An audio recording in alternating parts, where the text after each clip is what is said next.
Hello gel printers!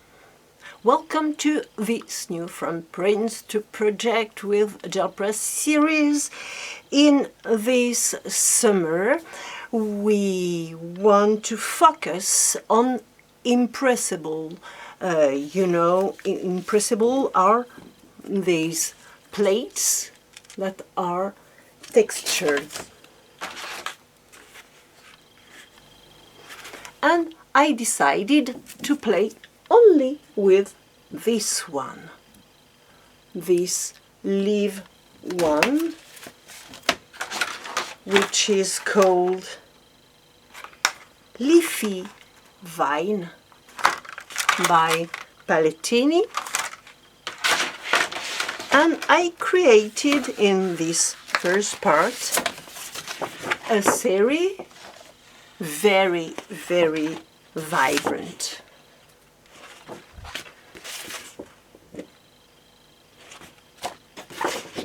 Some are very simple, some are very texturized.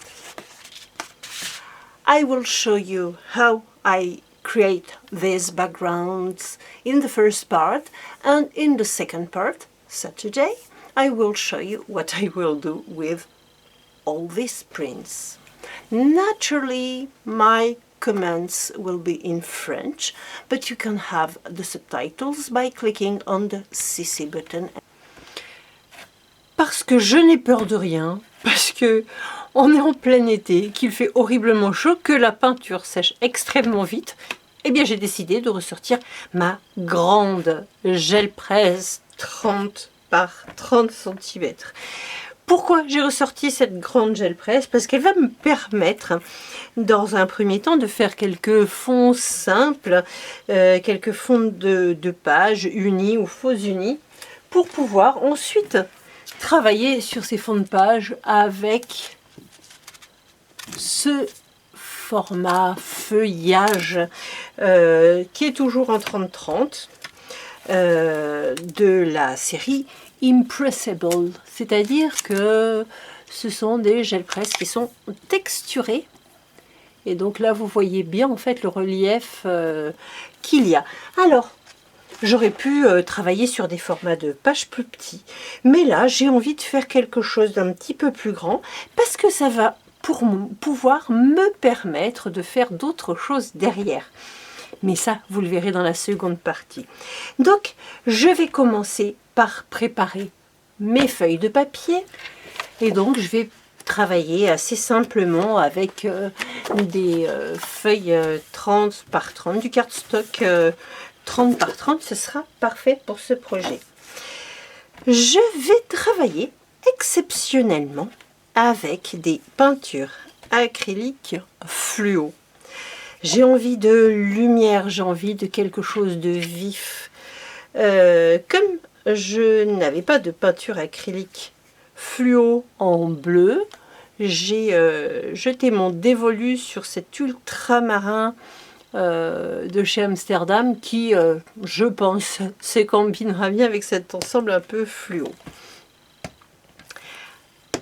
Alors, ce fluo, je vais dans un premier temps un petit peu le délayer. Je ne vais pas l'utiliser en quelque chose de très criard, sinon après si j'ajoute de la texture par-dessus, comme ce sont des peintures qui sont transparentes, on aurait des superpositions de couleurs qui ne seraient pas nécessairement très heureuses. Donc je vais d'abord faire des petits fonds un peu légers. Bien entendu, je vais rester sur des coordonnées de couleurs. Donc là, par exemple, je vais mettre un petit peu de jaune, un petit peu d'orange, que je vais étaler. Vous voyez comme on voit tout de suite le côté transparent de ces peintures. Donc je fais un fond extrêmement fin, mais avant que la peinture sèche, je vais ajouter aussi des petites touches de peinture acrylique blanche qui va se mélanger à ces peintures acrylique fluo. Ça va adoucir, vraiment adoucir mon fond. Je ne cherche pas à avoir quelque chose de propre nécessairement. Je veux juste avoir quelque chose qui fasse faux uni. Et avant que la peinture sèche,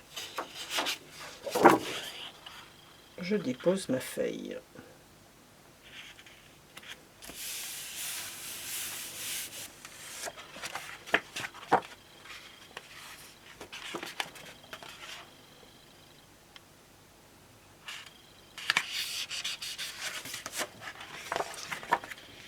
Voilà, donc j'ai un petit effet faux uni pour le moment. Je vais le laisser comme ça. J'ai encore de la peinture sur mon rouleau. Comme je n'aime pas gaspiller, je vais l'étaler. Ça va faire une petite laitance de blanc. Et puis par exemple, je vais pouvoir ajouter du rose qui du coup pourra se coordonner avec mon jaune et mon orange puisqu'on est dans une gamme chaude.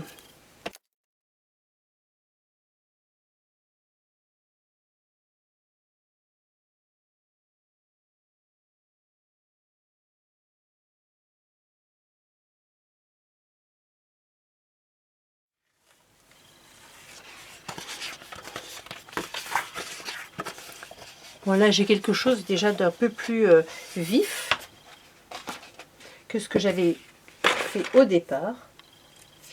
Et il me reste de la peinture ici que je vais récupérer également pour avoir quelque chose d'un peu plus doux.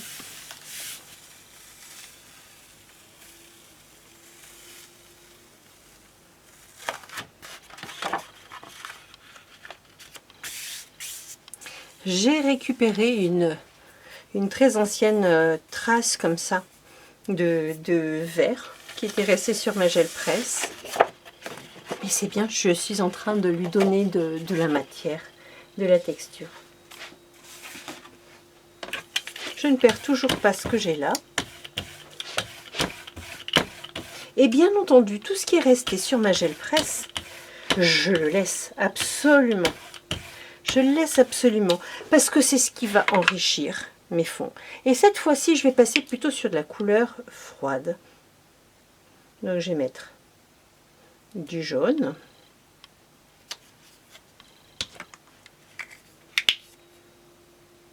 Un petit peu de vert comme ça, électrique.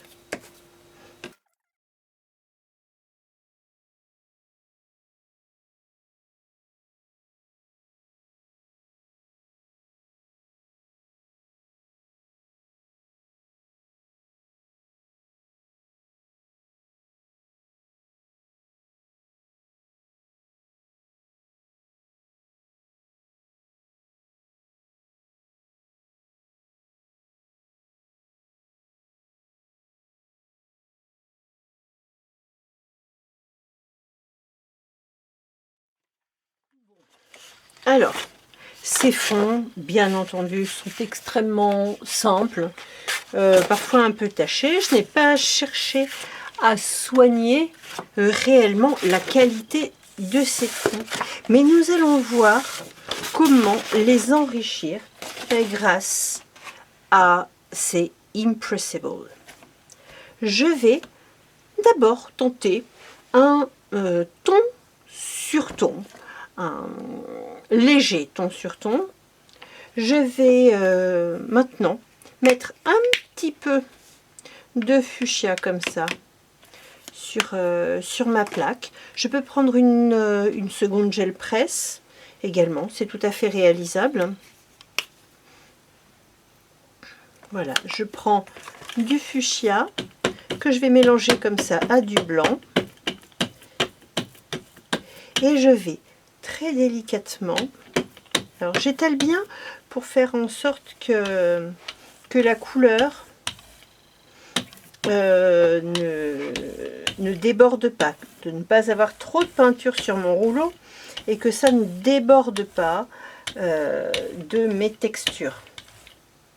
Ça n'est pas forcément super joli, super agréable si on a de la peinture dans les interstices, parce que cette peinture va nécessairement se retrouver sur notre fond. Alors, je vais prendre celui-ci. Et puis, non, je vais prendre celui-ci qui me plaît un tout petit peu plus. Et je vais voir ce que ça donne. Pour le moment, je suis sur une couleur vraiment uniforme. Donc, comme une gel presse plate, traditionnelle, je pose ma peinture et ensuite je masse bien derrière.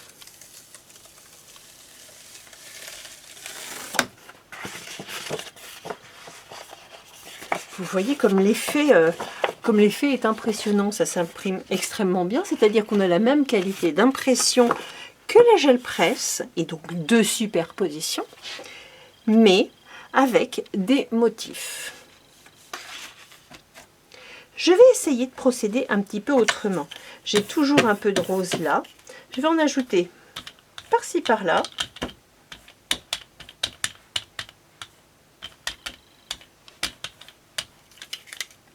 Et puis je vais essayer de créer des petits contrastes et jouer par exemple, pourquoi pas, avec un petit peu de bleu comme ça que je mélangerai à mon fuchsia. Alors il est très vif. Mélangé au fuchsia, ça tourne un petit peu plus au violet, mais je trouve un tout petit peu trop vif par rapport à ce que je veux pour le moment. Et donc je vais lui ajouter un petit peu de blanc. Voilà qui va adoucir l'ensemble.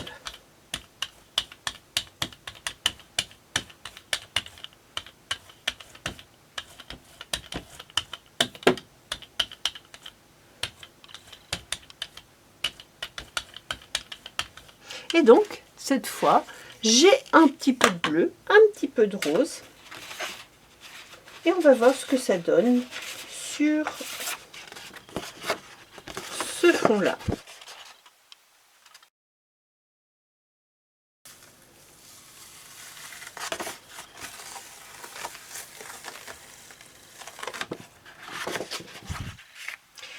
Alors, mes impressions ne sont pas parfaites pour la simple et bonne raison que nous sommes en été, qu'il fait très chaud et que entre le moment où j'ai posé le rose et où j'ai fait mon mélange de bleu, il y a la peinture a séché.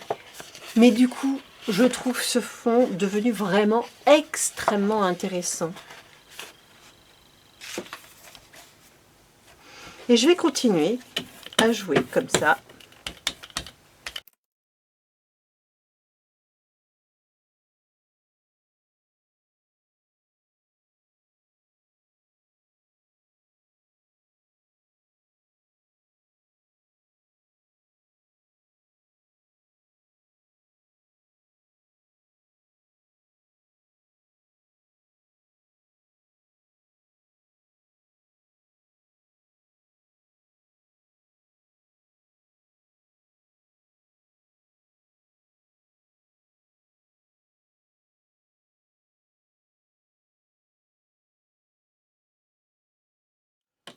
Maintenant, je vais essayer de donner un petit peu de matière à ce verre.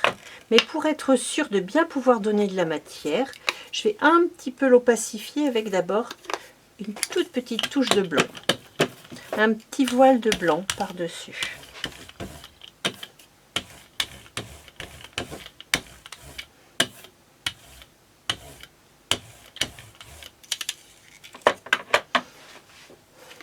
Et je vais prendre le plus simplement du monde du papier bulle que je vais déposer dessus.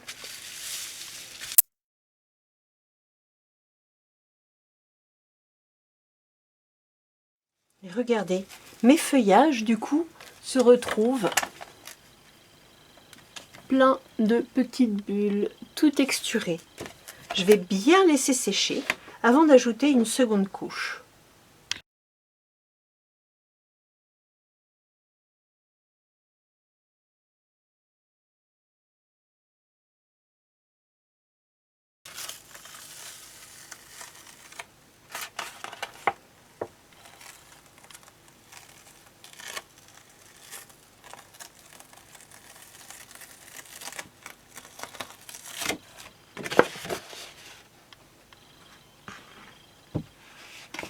Regardez comme ces feuillages sont riches. Il me reste ici un fond jaune et vert. Je vais voir ce que je tente. Peut-être que je vais en mettre un petit peu de chaque couleur.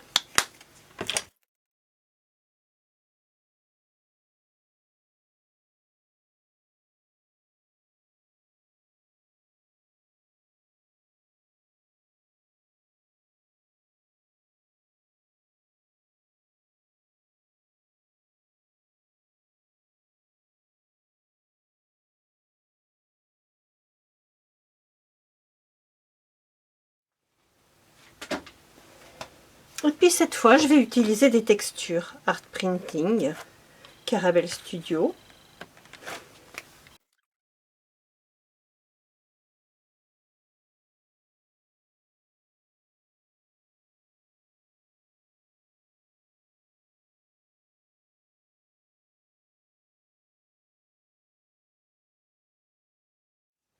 Je vais bien laisser sécher. Et maintenant que c'est bien sec, je vais tout recouvrir de blanc pour opacifier le tout.